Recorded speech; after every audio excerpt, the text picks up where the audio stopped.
Hi, my name is Leslie Toar, and this is my second time completing a research paper along with my own primary research. I'm taking this class with Bonnie Garcia, and this is what I've learned from this class. So, for fitting genre to audience and purpose, writing for your audience is important because you want to write to your audience to specifically captivate them. For example, a student would be bored out of his mind reading something that was written for a teacher. And so the way that I was able to know who my audience was I looked at my research question. And it was, how does modern portrayal of time travel affect authors writing today? And I wrote that specifically, like, calling out my audience. So, of course, a doctor, I don't think, would be reading a paper like this. Obviously, someone who would be very interested in time travel, writing about time travel, and how other authors write about it. The other way that I was able to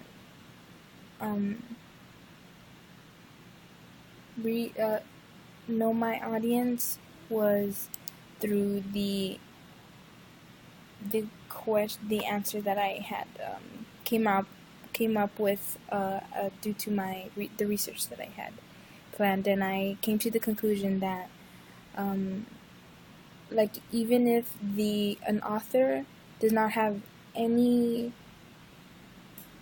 experience in writing about time travel, can still write about time travel. And through my document analysis that I conducted, I saw that authors who had never written about time travel have written about time travel. So, and then knowing my audience, I was able to write for them.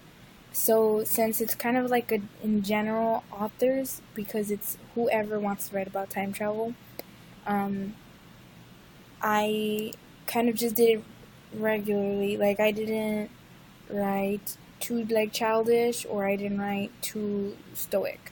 So, like, take my introduction. I wrote, I'm usually a good baker. I bake cookies to cakes to pastries, you name it.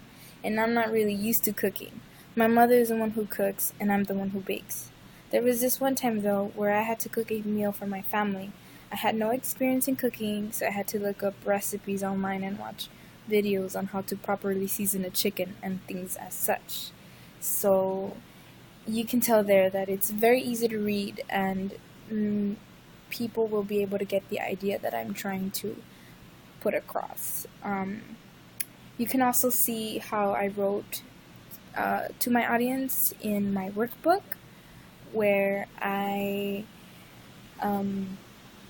wrote, okay, so this one is about time travel paradoxes, right? And so authors that don't know anything about time travel will not know what this is.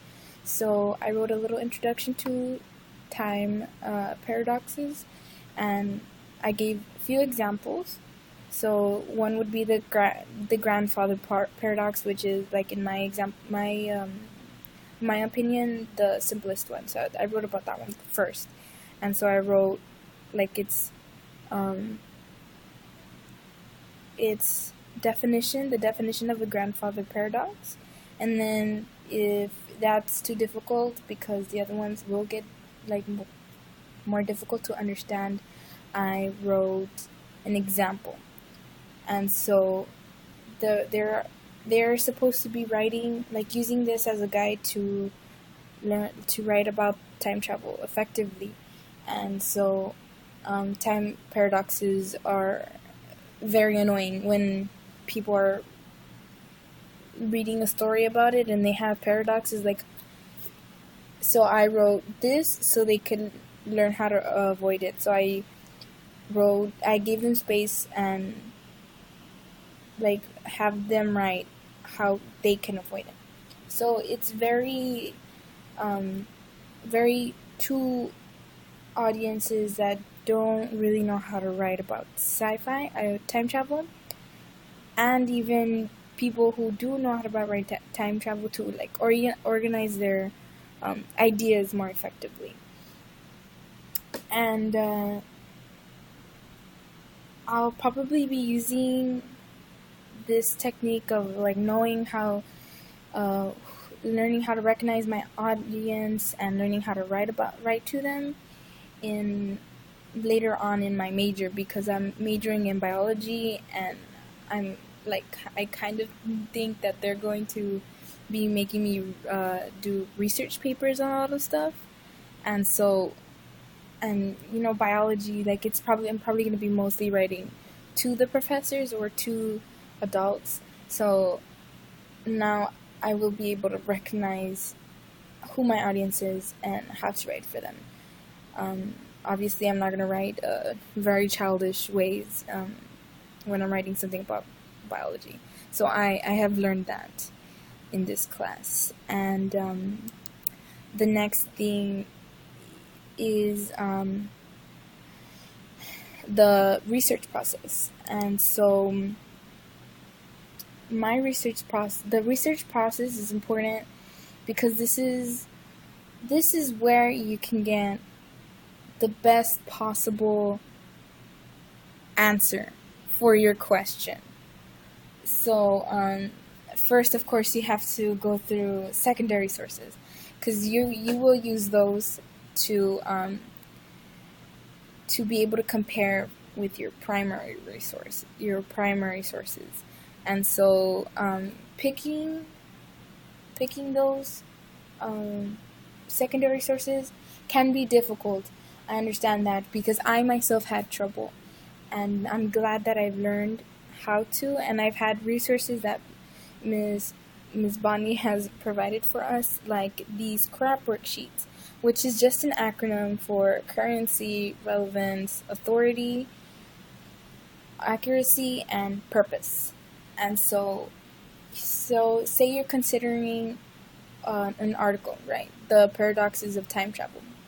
But I'm like, oh, I'm not really sure if it would go with my research question.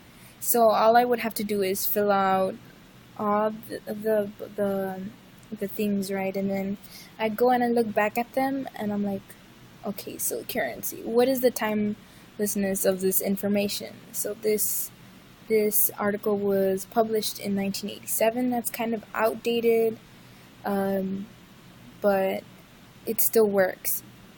I can, obviously, if I'm talking about technology and this was written in the 1900s, of course, like, I'm obviously not going to. So this is a great tool to help you figure out how you can figure out the best secondary sources for you. And so I did this for all 4 of my secondary sources, and I've learned that yes, these are very effective, and I can use them in a lot of stuff. And then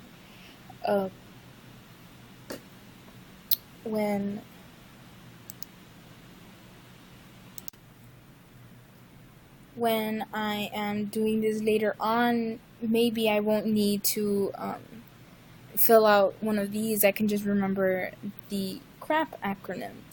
So that is very helpful.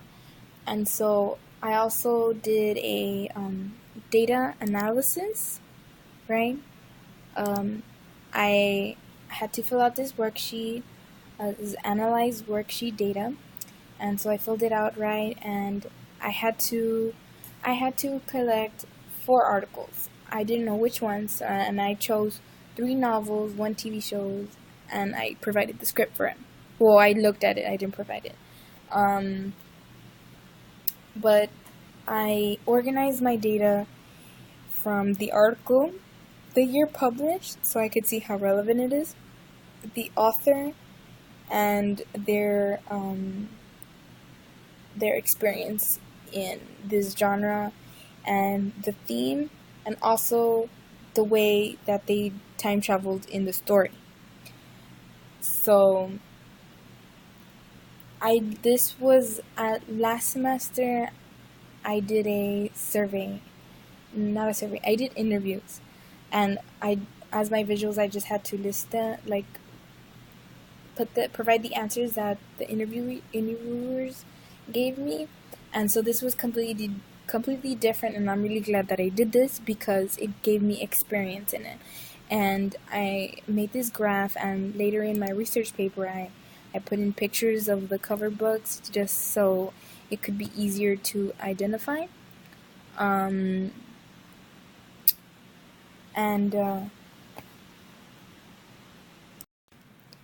I learned that organizing these things is very critical because you have to come up with ways that it could be the most effective, and for my audience to clearly see what point I'm trying to put across. So this being my second time has led me to practice finding good articles, credible sources, and things like that. And it's really good practice for me, so I could be able to spot good, strong, credible sources, especially since I'll probably be doing research on medicine later on in my career, and I wouldn't want to have secondary sources that don't have anything to do with my primary source, so I wouldn't be able to compare them or anything. And so now I can go on with my career and be able to find really good secondary sources, and also know how to analyze and organize my information easier. So the next thing that I've learned is learning from my peers. Okay, so being able to work with my peers so exclusively sometimes made it easier because they were there to communicate with, and if I didn't understand something that Bonnie said during class, I could ask them and they could explain it to me more clearly. And it also taught me that your team is only as strong as your weakest teammate. So if someone from your group didn't do their work, you were also held accountable. So we all tried our best to help each other, do our work, find really good secondary sources, maybe even share some. And so this made me a better writer because I had my peers give me personal feedback when I really didn't like the ones that I had gotten. It's not that the comments that they gave me weren't good, it's just that it's not what I was looking for. So it made it difficult for me, and I was stressing out, and I was like, oh, I'll just text Emily from my group. And so she looked at it, and I was able to personally communicate what I wanted. And she was like, oh yeah, you can do this and this and this. And I was like, oh, okay, that makes sense. And I just listened to her feedback.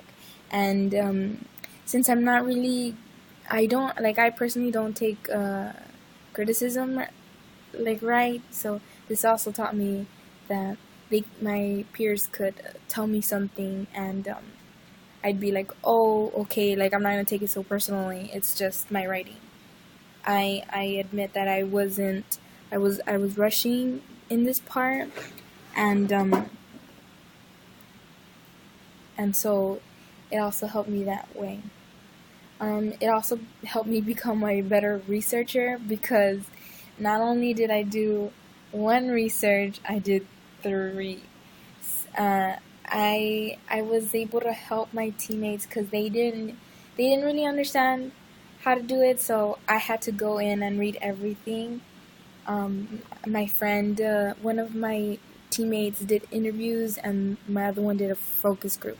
So I was able to learn like a little, not if anything, like a good portion of how to do a focus group and the do's and don'ts of a focus group, and interviews, like more in depth, and that that gave me more experience, because later on when I'm doing a research paper, I not only know how to do a data analysis, I also know how to do a focus group and an interview.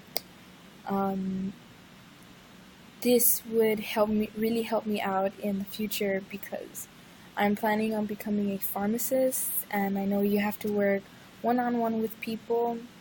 And even though I'm not really a people person, being so close to my teammates, um, I learned how to let things go when they're not like paying attention or something. Just like let them go, and know how to better communicate with them, because they also asked for my feedback on their papers, and I would help them out with it. And it just overall really taught me how to better engage with other people. Um, so that's what I've learned. Thank you for your time. My name is Leslie Tovar, and I'm in Bonnie Garcia's class 1302.